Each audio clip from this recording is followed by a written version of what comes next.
प्यारे बच्चों नमस्कार, आपका स्वागत है हमारे YouTube चैनल जय क्लासेस पर। आज का हमारा ज्योग्राफी का टॉपिक है भारत की वनस्पति।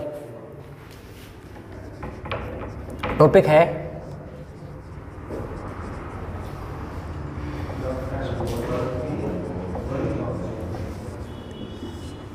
ठीक है। सवाल ये बनता है कि वनस्पति है क्या। ठीक, तो पौधों अथवा वृक्षों का एक समूह वनस्पति का निर्माण करता है। ठीक है, और भारत के अलग अलग जोन में ये वन का निर्माण करेगा। अगर पौधों का एक समूह बन जाएगा तो वो बनाएगा वन। ठीक है, तो इससे बन जाएंगे भारत के वन। ये हमारा मुख्य टॉपिक है। ठीक है, इन वनों के हम दो हिस्से कर सकते हैं। एक वन वो जो भारतीय वन अनुसंधान केंद्र द्वारा जिन्हें मान्यता प्राप्त प्रदान करी गई। ठीक है, तो हम इसे कह सकते हैं, इसे बोलेंगे वन क्षेत्र, और इसे बोलेंगे, दूसरा बोलेंगे वास्तविक वन क्षेत्र।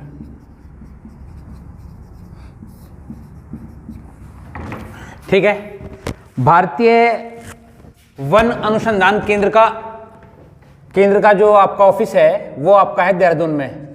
भारतीय वन अनुसंधान केंद्र कहाँ स्थित है बच्चों? ये आपसे आपके मतलब का सवाल है, आपसे ये पूछ सकता है। ठीक है, मैंने कहा जो वन है वो दो हिस्सों में टूट गया। एक हो गया वन क्षेत्र, एक वास्तविक वन क्षेत्र। ठीक है, तो जो वन क्षेत्र है भारत का वो है 23.5% of all area of India. ठीक है, और जो वास्तविक वन क्षेत्र है वो 21.54% है। ठीक है, जो 10वीं पंचवर्षीय योजना आई थी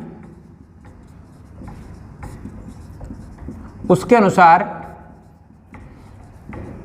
सरकार ने उद्देश्य बनाया था कि हम 10वीं पंचवर्षीय योजना के अंतर्गत भारत के 33% भूभाग पर वन होना चाहिए, लेकिन हम अपने उद्देश्य में सफल नहीं हो पाए। अब इन दोनों बातों में अंतर समझो कि वन क्षेत्र और वास्तविक वन क्षेत्र में क्या अंतर है। ठीक है, किसी भी क्षेत्र की वो भूमि जिसे भारतीय वन अनुसंधान एक्वायर कर लेगा, जिस जमीन को, और बता देगा कि ये इतनी जमीन वन क्षेत्र की है, तो उसे वन क्षेत्र की भूमि माना जाएगा। तो भारत में इतने प्रतिशत भूमि जो है भारतीय वन अनुसंधान ने एक्वायर कर रखी है, 23.5%। इनके अकॉर्डिंग वो कहा कि वो वन की भूमि है। ठीक है, और जो वास्तविक वन क्षेत्र है उसमें इतने क्षेत्र पर ही वन है, बाकी जमीन खाली पड़ी है। बोलो समझ में आई क्या? जो जमीन उन्होंने बता रखी है कि इतनी क्षेत्र है उसका भी 21.54 पर ही वन है। ठीक है, और एग्जैक्ट जो भारत में कार्बन प्रभाव और CO2 की अधिकता के प्रभाव को कम करने के लिए भारत में वास्तविक स्थिति जो है 33% वन चाहिए, जो भारत में तापीय प्रभाव को CO2 के कम कर सकता है, जिसे हम ग्रीन हाउस इफेक्ट कहते हैं। तो सरकार का उद्देश्य था 10वीं पंचवर्षीय योजना में, जिस उद्देश्य पर हम अभी सफल नहीं हो पाए हैं। ठीक है, तो अब यहाँ से मैं बात करूँगा भारत में पाए जाने वाले वन। ठीक है, आगे बढ़ जाऊँ, बात करते हैं वन की। और वन अलग अलग प्रकार के हैं। पहला जो वन होगा मैं लिख देता हूं, वनों के प्रकार। और सबसे पहला जो प्रकार हो गया वो हो गया उष्ण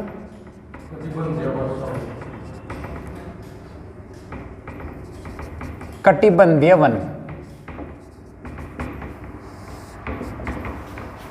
ठीक है, अब बात समझो वन कहाँ होंगे। पहली बात, इन वनों की क्या विशेषता है? ये उस क्षेत्र में होंगे जहां ताप अधिक होगा। ठीक है, पहली है अति तापीय क्षेत्र में होंगे। मैंने आपको उष्ण कटिबंधीय क्षेत्र पढ़ाया ज्योग्राफी में, और मैंने बताया कि वो 23.5 डिग्री ऊपर 23.5 डिग्री नीचे वो बेल्ट है, वो उष्ण कटिबंधीय क्षेत्र की है, तो ये उसी क्षेत्र में आएंगे। ठीक है, उष्ण कटिबंधीय क्षेत्र 23.5 डिग्री भूमध्य रेखा से ऊपर और 23.5 डिग्री नीचे, हाँ, तो ये क्षेत्र वो रहेगा, अतितापित क्षेत्र होगा। और अतितापित है तो मैंने बताया था वहां वर्षा भी ज्यादा होती है, तो यहां वर्षा जो है वो 200 सेंटीमीटर से अधिक होती है।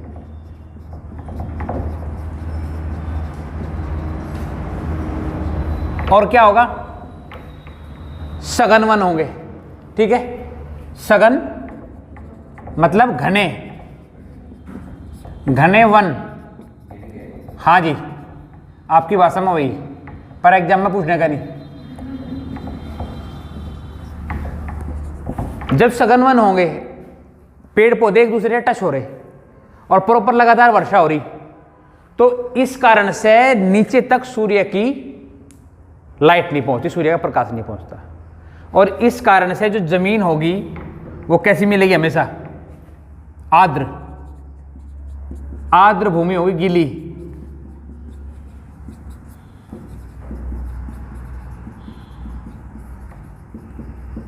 बोलो समझे कि नहीं समझे, ठीक है।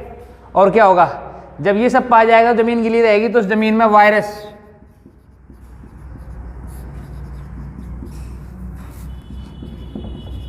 जो वायरस पाए जाने की संभावना है वो प्रबल हो जाती है।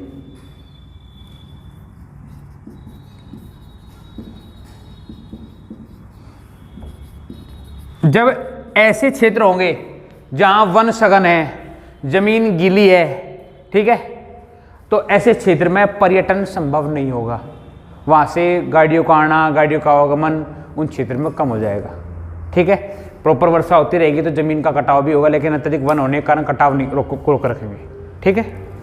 तो यहाँ क्या कहा मैंने, परिवहन बहुत कम पाया जाता है। बोलो समझ में आएगा। अब सवाल ये पैदा होता है कि ये क्षेत्र है कहाँ, आपसे एक्सेप्टेड सवाल पूछेगा कि किस क्षेत्र में ये वन पाए जाते हैं। तो भारत में पहला स्थान है, पहले में मिलेगा अंडमान निकोबार,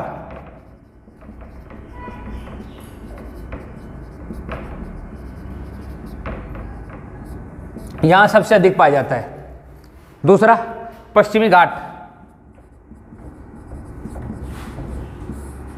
पश्चिमी घाट पर कौन है, केरल है, गोवा है,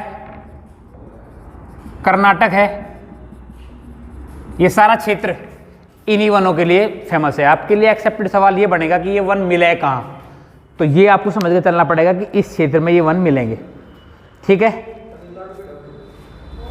हाँ, तमिलनाडु से पहले मानो, तमिलनाडु की तरफ नहीं जाएगा, ठीक है। अब ये पूछेगा कि यहाँ किस किस प्रकार के वनस्पति पैदा हो, तो यहाँ जो वनस्पति होगी वह होगी महोगनी, एबोनी, क्या बोला ना, नुई, क्यों का क्या मतलब है, नारियल जहाँ होगा बता दूंगा कहाँ होगा नारियल, मैगनी, एबोनी, उसके अलावा रबर, ठीक है। गोवा का संपूर्ण क्षेत्र नहीं आता, मुझे लगा शायद तू गोवा गया दिखे कभी, इसलिए नारियल का जोर दे रहा ज़्यादा। मिलने से कुछ नहीं होता बात पैदा होने से है सोना तो सब जगह मिलता है, लेकिन वो पैदा कहाँ होता है ये भी तो महत्वपूर्ण है। तो मिलने पे जोर मत दे, फिलहाल जोर दे कि पैदा कहाँ हो रहा, ठीक है। तो ये वनस्पति यहाँ मिलती है, ठीक है। तो एक प्रकार का वन मान के चलूँ कि काम खत्म हो गया तुम्हारा। दूसरा चले,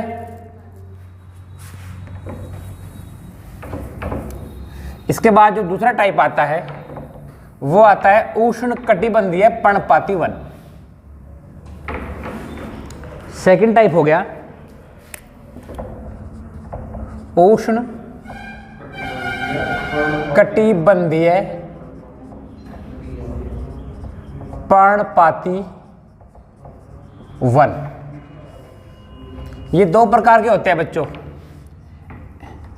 एक होते हैं आर्द्र वन और एक होते हैं शुष्क वन। नाम से पता चल रहा होगा आर्द्र कौन से होंगे, शुष्क कौन से होंगे, ठीक है।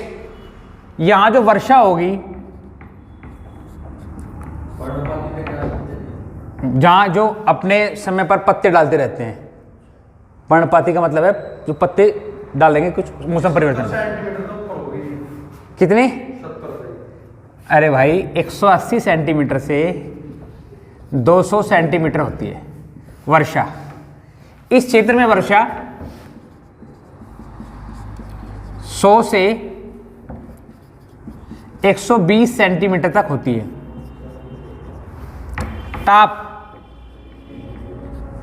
ताप क्या होगा? ताप होगा 30 से 35 डिग्री सेंटीग्रेड। यहां भी 30 से, ठीक है। यहां वर्ण उनकी तुलना में सघन होंगे, उष्ण कटिबंधीय वर्णों की तुलना में विरल, दूर दूर, लेकिन उनकी तुलना में सघन वन होंगे, ठीक है। परिवहन संभव है,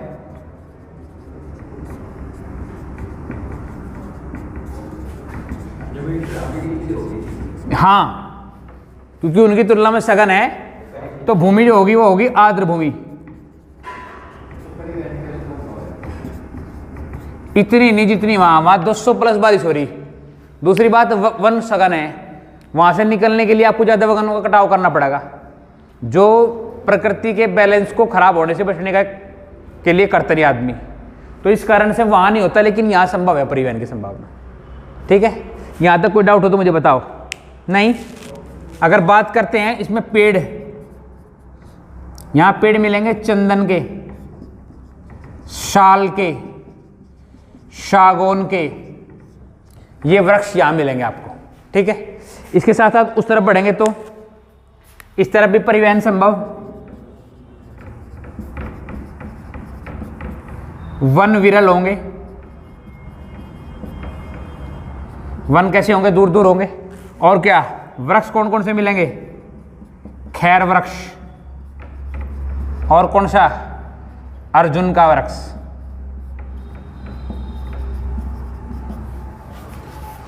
ये वृक्ष यहां संभव है, ठीक है। बात करें कि ये किस क्षेत्र की हम बात कर रहे हैं, तो भारत के मध्यवर्ती क्षेत्र की बात कर रहे हैं। जो मध्य भारत है वो सारा का सारा जोन इसी में आएगा, जिसमें आपका एमपी भी आएगा, यूपी भी आएगा और गुजरात का क्षेत्र भी आएगा। ये सारे के सारे क्षेत्र जो भारत मध्य भारत है, मध्य भारत सारा इसी के अंदर आएगा। बोलो, यहाँ तक कोई कन्फ्यूजन, कोई डाउट किसी का हो तो बता दो, नहीं तो फिर मैं आगे बढ़ जाऊँ। चलो अगला टॉपिक, अगला टाइप चल पड़ेगा वनों का प्रकार। दो प्रकार हो गए, एक हो गया उष्ण कटिबंधीय और एक उष्ण पर्णपाती वन। पर्णपाती से आप समझ लो क्या है, ठीक है। पर्णपाती इसका मतलब है कि जो मौसम परिवर्तन पर जो वन या जो वृक्ष अपने पुराने पत्तों को छोड़ देते हैं और नए पत्तों को धारण कर लेते हैं, ऐसे वनों को पर्णपाती वन कहते हैं, ठीक है। आपके यहाँ मोस्टली पर्णपाती वन है, तो मैंने कहा कि ये यूपी का ये जोन भी उसी के अंदर आएगा, ठीक है। नंबर 3 उसकी बात ले लूँ भाई, वो कह रहा है कटीले वन, कटीले ना लो। नंबर 3 पर आ जाएगा मरुस्थलीय वन। आते रहेंगे सर, तेरे सामने आओगा जितने प्रकार के, ठीक है। मरुस्थलीय वन बता रहा मैं क्या है, तो यहाँ विशेषता क्या है? वर्षा और ताप। वर्षा 50 सेंटीमीटर से कम होती है, पहली विशेषता है यहाँ की, ठीक है। और ताप वही 40 से 45 डिग्री सेंटीग्रेड होता है, कोई दिक्कत नहीं है यहाँ तक। अब इस क्षेत्र में क्या होगा कि जो वन इस क्षेत्र में होंगे, जो पौधे इस क्षेत्र में होंगे, पौधा क्या करेगा? जब अपना भोजन बनाएगा तो वाष्पोत्सर्जन करेगा, और वाष्पोत्सर्जन कराएगा तो जो उसके पास पानी होगा वो वाष्पोत्सर्जन के रूप में पत्तियों द्वारा बाहर छोड़ेगा। तो यहाँ पानी ऑटोमेटिकली कम है, तो इस कारण से यहाँ रहने वाले पौधों को समस्या हो जाएगी वाष्पोत्सर्जन के लिए। तो वो क्या करेगा कि जो पौधे का तना होगा वो तना बन जाएगा पत्ती, और पत्ती वाष्पोत्सर्जन को स्लो करने के लिए, धीमा करने के लिए, अपने आप को बचाए रखने के लिए रूप ले लेगी कांटे का।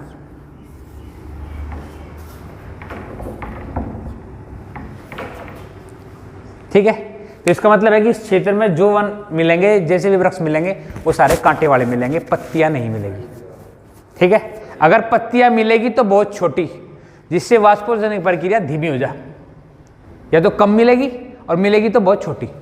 तो कैसे वन मिलेंगे यहाँ? ये क्षेत्र में पाए जाने वाले वृक्ष कौन से होंगे? आप जानो, आपके यहाँ एक टिक्कर होती है, उसे किक्कर बोलते हैं, किक्कर, ठीक है। एक बबूल, एक खजूर। स्थान कौन सा होगा बच्चों, कहाँ है भारत में? आप जानो, राजस्थान और गुजरात और दक्षिण पश्चिमी 2 राज्य है, पंजाब और हरियाणा। इस क्षेत्र में मिलेगा। बोलो, समझ में आएगा? यहाँ से कोई भी एक्सेप्टेड सवाल आपसे पूछ सकता है भाई, आपसे पूछ सकता है कि किस क्षेत्र में कौन सा वन पाया जा, क्या कारण है उनकी पत्तियों का। तो मैंने 2 3 4 कारण आपके सामने डिस्कस कर लिए। इनमें कोई कन्फ्यूजन, डाउट हो रहा हो तो बता दो, नहीं है तो आगे बढ़ जाओ।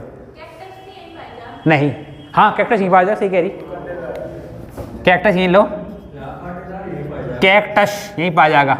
लो, इसे कुछ और, मेरे नाम याद नहीं आ रहा, कैक्टस को कुछ और बोलते हैं। इससे शायद कैक्टस को नागफनी बोल रहा है क्या? नागफनी बोल रहे हैं ना? हाँ, ये नागफनी वहीं पाई जा, ठीक है। तो राजस्थान का बड़ा क्षेत्र है, गुजरात का उससे छोटा, और हरियाणा पंजाब का दक्षिणी पश्चिमी क्षेत्र है जिसमें ये इस प्रकार के वन पाए जाते हैं, ठीक है। आगे बढ़ूं, अगला टॉपिक है पर्वतीय वन। बता दो इसे, चलो। नाम से पता चल रहा, गोल्डी चल रहा पता, नाम से कौन सा वन है? नाम से कुछ पता चल रहा, नहीं चल रहा? पर्वतीय वन, इसके नाम से क्या समझा? हाँ, गुड, पर्वतों के वन, ठीक है। इसे अलग अलग जोन में बांटा गया है, इसके वनों को, जो 0 से 1500 मीटर ऊंचाई तक बिहाफ ऑफ हाइट बांटा गया, ठीक है। तो यहां मिलेंगे आपको सदाबहार वन। जो वन मैंने आपको पढ़ाया उष्णकटिबंधीय क्षेत्र, उष्णकटिबंधीय क्षेत्र में भी सदाबहार वन मिलते हैं, जो पूरे साल हरे रहे, सबसे पहला टॉपिक पढ़ाया जो। और यहां भी 0 से 1500 मीटर ऊंचाई तक सदाबहार वन मिलेंगे। अगर हम चले गए 1500 मीटर से 3500 मीटर तक, ठीक है, तो इस क्षेत्र में मिलेंगे शंकुधारी वन। इनके नाम से पता चल रहा, वेरी गुड। क्या होगा कि ये इस टाइप के वन होंगे, आपके जो वृक्ष होंगे वो इस टाइप के होंगे। नेचर से क्या कारण होता है कि ये वो जोन आ गया जहां बर्फबारी शुरू हो जाएगी, ठीक है। 1500 मीटर से ऊपर पहुंचने के बाद और 3500 मीटर तक बर्फबारी की संभावना रहती है। अगर यही वृक्ष सामान्य वृक्षों की तुलना में ऐसे ही वृक्ष हो जाए जैसे हमारे यहाँ वृक्ष है, तो होगा ये कि ये ऊपर से पड़ने वाली जो बर्फ है उसे ज्यादा इन वृक्षों पर प्रभाव डालेगी और ये ऊष्मा ज्यादा रिलीज करेंगे। ऊष्मा को क्या करेंगे? विसर्जन करेंगे ऊष्मा का, इस टाइप के होने के कारण, और ठंडक को अवशोषित करेंगे। और ऐसी स्थिति में पेड़ द्वारा अत्यधिक ऊर्जा खर्च करने का कारण बन जाएगा मौसम के कारण ही, और ऐसे वृक्ष का यहाँ जीवन संभव नहीं रह सकता। तो ये दूसरे वृक्ष है, इनकी पत्तियां अंदर की ओर झुकी रहे, देखो इस तरह से। तो ये वृक्ष के तने को और लगभग 70% वृक्ष को हाँ एक कवर प्रदान करती है, ढकले, एक कंबल की तरह। दूसरा, जो पड़ने वाली बर्फ है वो इनकी पत्तियों पर पड़ के पत्ती ढलान में होती है, स्लाइड होकर नीचे गिर जाती है, ठीक है। तो इस कारण से इस प्रकार के शंकुधारी वन इस क्षेत्र में पाए जाने की संभावना है। बोलो, ये भी बात तुम्हें समझ में आ गई होगी, ठीक है। आगे बढ़े, अब बढ़ते हैं 3500 से 4800 मीटर।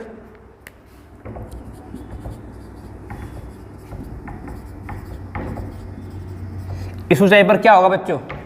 इस पर मिलेगा एल्पाइन वन, हाँ ठीक है। इन्हें वन की संज्ञा मत देना, ठीक है। ये घास फूस नुमा वनस्पति होती है जो इस हाइट पर मिल जाती है, और नहीं तो पत्थरों की कंदर, पत्थर होंगे तो पत्थरों के कंदराओं में पैदा हो जाएगी। और यहाँ मोस्टली जो है जड़ी बूटियाँ, मेडिसिन, इस टाइप की चीज़ें बहुत मिलती है। यूनिक मेडिसिन, यूनिक वनस्पतियाँ हैं ऐसी जो दवाई का काम करती है, वो इस क्षेत्र में मिलेगी, जिन्हें एल्पाइन वन कहते हैं हम। ठीक है, और बात करते हैं 4800 मीटर से ऊपर। एल्पाइन का इंग्लिश में मतलब होता है ऊंचे से ऊंचा, वो बात छोड़ देना, ये ऊंचे से ऊंचे पर ही है, इस कारण से इन्हें एल्पाइन वन बोला जाता है। तो मैं बात कर रहा था 4800 मीटर से ऊपर क्या मिलेगा, तो यहाँ किसी प्रकार के वन नहीं, वनस्पति नहीं, इस क्षेत्र में कोई वन नहीं मिलेगा। बोलो नहीं, इतनी भयंकर बर्फबारी है कि यहाँ वनस्पति की संभावना ही नहीं रहती, यहाँ जीवन की संभावनाएं बहुत कम है। क्या कह रहे, क्या रहे? हाँ, मोस्टली टाइम पर रह रहे तो ठीक है, ठीक है, तुम्हारा ध्यान जो है डायलॉग बाजी पे ज़्यादा है। आगे बढ़े। अब सबसे लास्ट और आखिरी टाइप चल पड़ा वन का, ये है ज्वारीय वन। इन्हें ज्वारीय वन, डेल्टा वन, बहुत सारे नाम है इनके। पांचवा टाइप है, नाम है ज्वारीय वन या डेल्टा वन, या एक नाम इनका और है, वो क्या है, वो है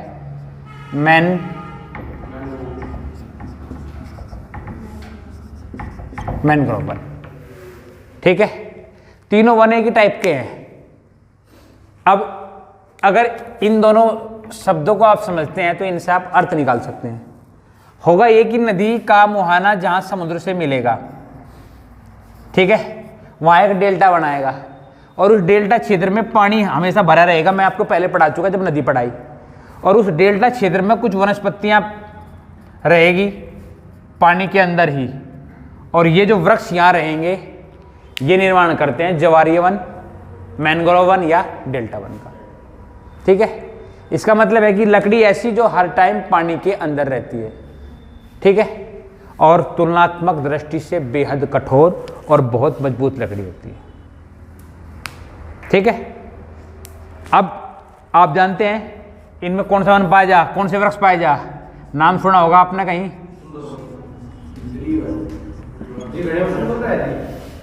इसी के नाम पर सुंदर वन डेल्टा पड़ा, इस वृक्ष के नाम पर ही। तो ये सुंदरी वृक्ष पहचान है उनकी। ठीक है, मैंने बताया कि लकड़ी कठोर है और विशेषता ये है कि ये पानी में गलती नहीं, जब पानी में खराब नहीं होती तो ये लकड़ी किस काम में प्रयोग ली जाएगी, क्या होगा इस लकड़ी, किसी लकड़ी का क्या बनाएंगे, हाँ, नाव बनाएंगे। एक चीज होती है शिकारा, ये जम्मू कश्मीर की डल झील में आपको दिखाई देने को मिल जाएगा। शिकारा होता है बोट के ऊपर घर, तो इसमें भी यही लकड़ी प्रयोग की जाती है जो डेल्टा की लकड़ी होती है, जो डेल्टा वनों की लकड़ी होती है, वो गलती नहीं, पानी में खराब नहीं होती। इसमें एक फेमस लकड़ी है, इसका नाम है केजुरीन। केजुरीन, ये लकड़ी इस काम में सबसे अधिक प्रयोग की जाती है। ठीक है, तो आपको पता चल गया होगा ये वन कहाँ मिलेंगे, ये भी क्लियर हो गया होगा वनों का टाइप। तो मैंने आपको पांचों टाइप के वन आज बता दिए। इनमें किसी का फिर भी कोई डाउट हो तो मैं लूंगा, वरना फिर मैं आगे बढ़ता हूँ। ठीक है, आगे चलूँ, आगे चलते हैं और अगला टॉपिक शुरू करते हैं।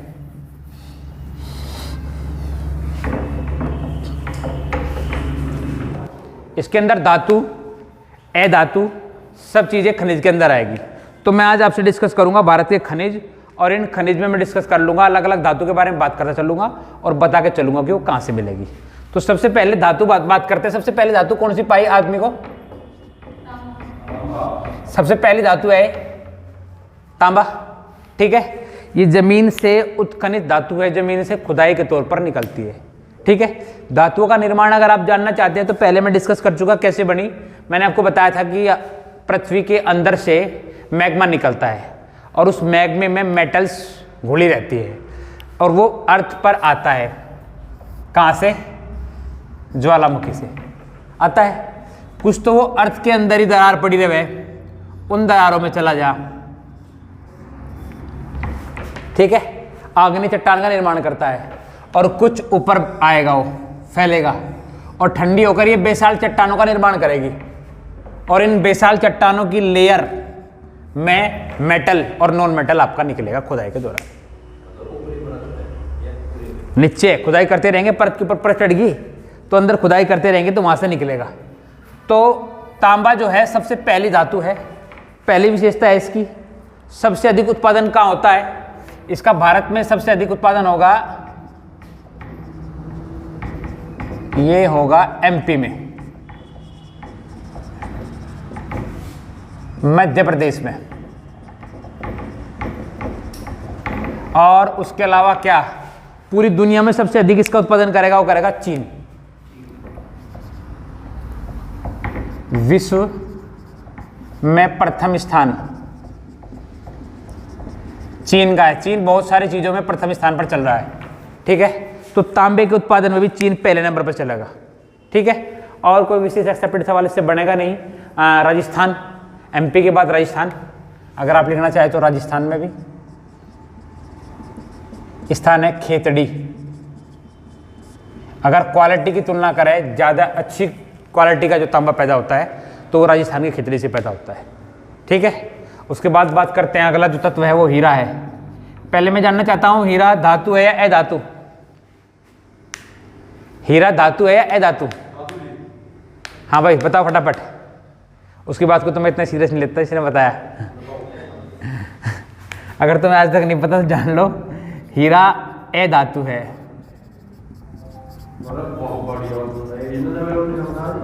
ठीक है। कार्बन का शुद्धतम रूप, कार्बन का शुद्धतम रूप है, ठीक है। अब हीरा बन कैसे रहा वो देखो जरा। होता क्या है, अब जब मैं यहाँ काम कर रहा हूँ ना तो मेरे पीछे फिर अब भी मजाक मस्ती में चल रहे तो गलत है, फिर बेकार मामला आ रहा। ये अर्थ की सरफेस है, इस सरफेस पर वनस्पति होगी, ये इसकी रूट्स होगी, जड़ें, ठीक है। और जब जहाँ वनस्पति होगी तो वहाँ जीव जंतु भी होंगे भाई, क्यों? वे भी रहेंगे। और ये धीरे धीरे खत्म होगी और यहाँ रहने वाले जीव भी यहीं मरते रहे और अर्थ के ऊपर गिरते रहे। फिर बाढ़ या कोई अन्य स्थिति आई और इस परत के ऊपर, इसके ऊपर मिट्टी की एक परत चढ़ा दी और इन पेड़ पौधों के अवशेष प्लस उनके जीवाश्म दोनों एक साथ इस मिट्टी की लेयर के नीचे दब गए। लंबे समय तक ताप प्लस दाब, दो प्रक्रिया से इनको गुजरना पड़ा। इन दो प्रक्रियाओं में सबसे पहला जो कारण होगा वो ये होगा कि इनके अंदर जितना भी जल होगा वो समाप्त हो जाएगा, और जब जल समाप्त होगा तो ये कठोर हो जाएगी, ठीक है। और कठोर होगी तो इनका रूप, पहला रूप मैंने आपको बताया क्या, वनस्पति प्लस जीवाश्म, ये दो चीज थी। दोनों चीज जुड़कर समय, ताप और दाब, ताप प्लस दाब प्लस बहुत लंबा समय, बहुत धीमे होने वाली प्रक्रिया है। इन्होंने रूप ले लिया कोयले का, ये कोयला बन गया, ठीक है। और जब यही प्रक्रिया एक लंबे समय तक चली तो कोयले से बना हीरा। ये भी कार्बन का रूप है और ये भी कार्बन का रूप है। तो हीरे का निर्माण इस प्रकार से होता है, ठीक है। कहीं में प्रयोग करा जाए हीरा, एक तो करा जा आभूषणों में, ठीक है। और कहां प्रयोग करा जा, कांच को काटने में,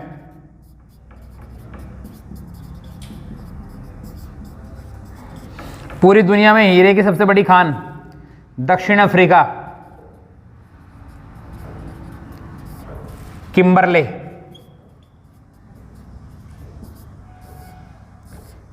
ठीक है, सबसे अधिक है। भारत में हीरे का सबसे फेमस स्थान है सूरत, बिल्कुल ठीक। सूरत को पूरी दुनिया में हीरे के लिए जाना जाता है। क्या काम करता है सूरत हीरे के लिए? सूरत में हीरे की कटिंग, शेप और पॉलिशिंग, ये तीन काम सूरत में होते हैं, ठीक है। बड़ा हीरा होगा काट के छोटा बनाया जाएगा, उसकी डिजाइनिंग की जाएगी और प्लस में फिर उसके ऊपर पॉलिशिंग करी जाएगी। ये सारे के सारे काम सूरत में करे जा। तो इस कारण से सूरत फेमस है हीरे के लिए। हीरा मैंने आपको बता दिया क्या क्या काम करता है, किस तरह पैदा होता है, कहाँ से निकलता है। विश्व में हीरे की राजधानी जो है वह बेल्जियम का एंटावर्प। अगर आप इस सवाल को भी लिखना चाहे तो लिख लो, हीरे की राजधानी ये बेल्जियम का एंटावर्प, बेल्जियम के एंटावर्प को हीरे की राजधानी कहा जाए। ठीक है, तो हीरे खत्म मान लूं, आगे बढ़ूं, सोना। ठीक है, एक चीज मैंने यहां बोर्ड बना रखी, वहीं छोड़ दूंगा, उसे मिटा दी मैंने।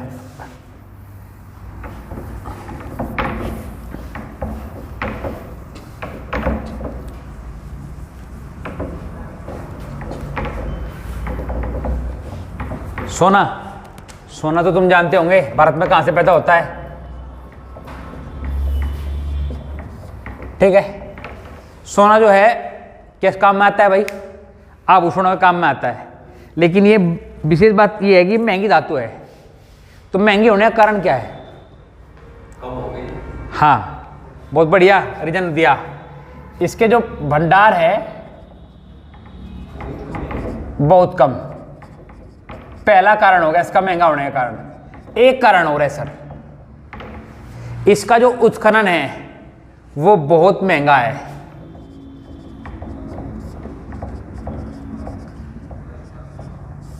जिन खदानों से, जिन खानों से इसको निकाला जाता है, वहां से इसको निकालने की जो प्रक्रिया है वो बहुत महंगी है। दूसरा, फिर इसका फिर प्योरिफिकेशन किया जाता है, वो भी महंगा पड़ता है। और तीसरी सबसे महत्वपूर्ण बात है कि भंडार कम है, इस कारण से ये महंगी धातु के रूप में प्रयोग होता है।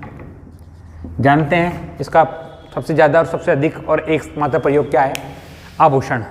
इसका प्रयोग करा जाए आभूषणों के रूप में।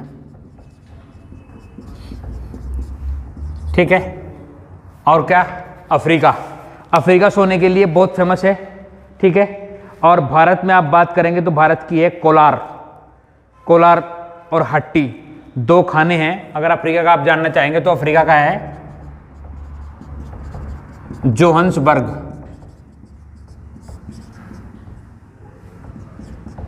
इसको कहते हैं जोहान्सबर्ग को city of gold. City of gold जो है जोहान्सबर्ग को कहते हैं। ठीक है, आपने एक मूवी देखी थी अभी फिलहाल, गोल्ड पे मूवी आई थी, उसमें भारत में जो दिखाया गया था वो कर्नाटक क्षेत्र दिखाया गया था। तो भारत में सोना पैदा करने का प्रथम स्थान है कर्नाटक का, पूरे विश्व में प्रथम स्थान है। प्रथम स्थान किसका है? प्रथम स्थान है चीन का। पूरे विश्व में सर्वाधिक जो निर्यात सोने का कर रहा है वो चीन कर रहा है। और भारत में मैंने बताया आपको कर्नाटक। कर्नाटक की अगर आप जानना चाहेंगे तो कोलार एवं हट्टी, ये दो खदानें हैं जहां से सोना बड़ी मात्रा में निकलता है। ठीक है, सोने के साथ साथ अगर हम बात करें चांदी की, चांदी पूरी दुनिया में प्रथम स्थान पर पैदा करने वाला देश है मैक्सिको। ठीक है, पूरी दुनिया में हाँ क्या चीज़? सोना। सोना मैंने कहा खदानों से निकलता है। मैंने अभी थोड़ी देर पहले आपको दिखाया था कि जैसे ये आपकी ज्वालामुखी है और ज्वालामुखी से मैग्मा निकल रहा, और ये मैग्मा अंदर अर्थ के अंदर रेशों के रूप में अंदर भर जाता है। ठीक है, तो यहाँ आग्नेय चट्टानों का निर्माण करता है और इन आग्नेय चट्टानों से सोना निकलता है। ठीक है, तो कारण है कि जहाँ कोई बड़ा ज्वालामुखी या सुप्त ज्वालामुखी मिलेगा वहाँ सोने के पाए जाने की संभावना सर्वाधिक रहेगी। बात कर रहा था मैं, इसकी बात कर रहा था आपसे चांदी की। तो चांदी पूरी दुनिया में मैंने बताया कि एकमात्र मैक्सिको और भारत में राजस्थान क्षेत्र में चांदी सर्वाधिक निकलती है। चांदी भी एक आभूषण के तौर पर प्रयोग किया जाने वाला धातु है। और अगर बात करें, इससे जुड़ा हुआ जनरल साइंस का सवाल बनेगा। सवाल ये है कि सबसे अधिक चालक धातु कौन सा है? तो सबसे अधिक अच्छा सुचालक जो होता है धारा का, वो होता है चांदी। ठीक है, तो ये भी आपसे एक्सेप्टेड सवाल पूछ सकता है। बात करें जिप्सम की, जिप्सम सुना नाम लगा कहीं? कल मैंने एक टॉपिक पढ़ाया था और उसमें जिप्सम का प्रयोग किया था मैंने। उसी जिप्सम की बात कर रहा मैं। ठीक है, पहला टॉपिक तो यही जो आपने बताया, ये अवसादी चट्टानों से प्राप्त किया जाता है। ठीक है, दूसरा आपने बताया कि इसका प्रयोग क्षारीय मिट्टी को न्यूट्रल करने के लिए प्रयोग किया जाता है, उदासीन करने के लिए प्रयोग करा जाए। और क्या होगा, इसका सबसे बड़ा जो उत्पादक है वो चीन है, और भारत में ये राजस्थान क्षेत्र में उगाई जाती है, पैदा की जाती है, उगाई की जाती है, जमीन से खनिज की जाती है। ठीक है, क्या चीज़? हाँ, ठीक है, आगे बढ़े, बात कर रहे हैं अभ्रक अथवा माइका। एक ही चीज़ है, अभ्रक अथवा माइका। एक समय होता था कि भारत इसमें प्रथम स्थान था इसके पैदा करने में, अब भारत का विश्व में 7वां स्थान है। प्रथम स्थान पर हमारा पड़ोसी कौन? हाँ, और किसके पास इतना सोपता?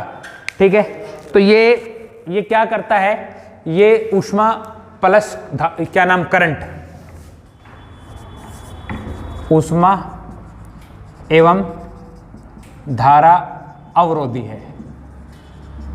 इसलिए ऐसे निकाय जिन में करंट लगने की संभावना है, ऐसे निकाय में माइका अथवा अभ्रक का प्रयोग करा जा, करंट को रोकने के लिए प्लस करंट की प्रेजेंस में काम करने के लिए, दोनों स्थिति में इसका काम करा जा। ठीक है, और आज का आखिरी टॉपिक जो है वो कर लेते हैं हम कोयला।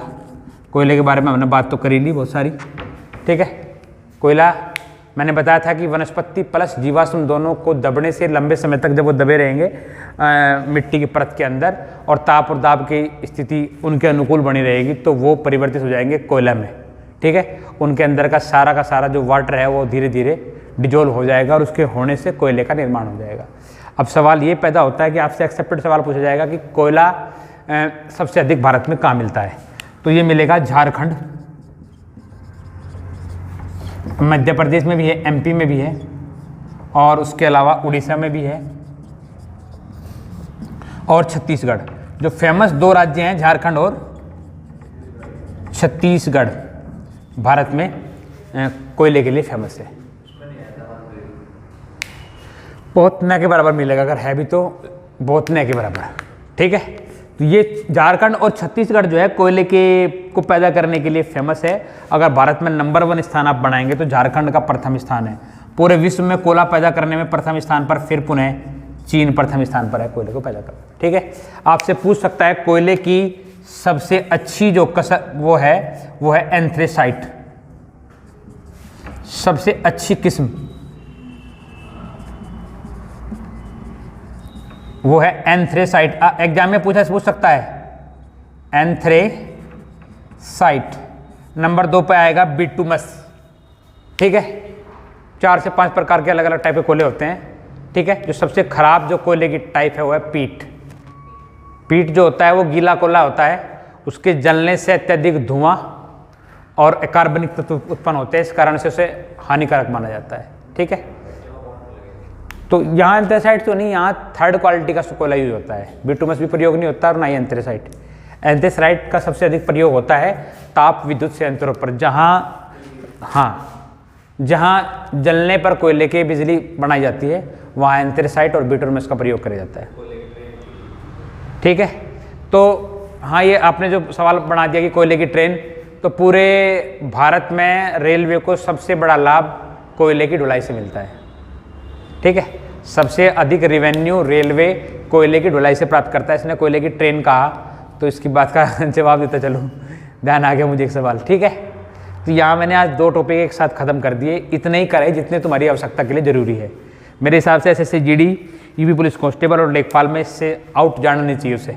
ठीक है, तो जल्दी मैंने यहाँ से खनिज खत्म कर दिया, प्लस में भारत में पाए जाने वाले वन, दोनों को आप ध्यान से एक बार फिर देख लो तो ज़्यादा बेहतर रहेगा। एक तो ये देख लेना किस क्षेत्र में पाई जाए एक चीज़, दूसरी वन हो चाहे निकलने वाला उत्खनित खनिज, दोनों चीज़ को आप ध्यान से देख लेना। वन भी इंपॉर्टेंट है। मेरे हिसाब से वन की मैपिंग मैंने कर दिया आपके सामने, आपको पता चल जाएगा किस प्रकार का वन कहाँ मिलेगा, मैनग्रोव वन कहाँ मिलेगा, आपको पता होना चाहिए। ठीक है, तो मैं उम्मीद कर रहा कि आज का लेक्चर तुम्हारे लिए लाभकारी सिद्ध होगा। आपने इस वीडियो को इतने ध्यान से देखा उसके लिए बहुत बहुत धन्यवाद। Thank you very much.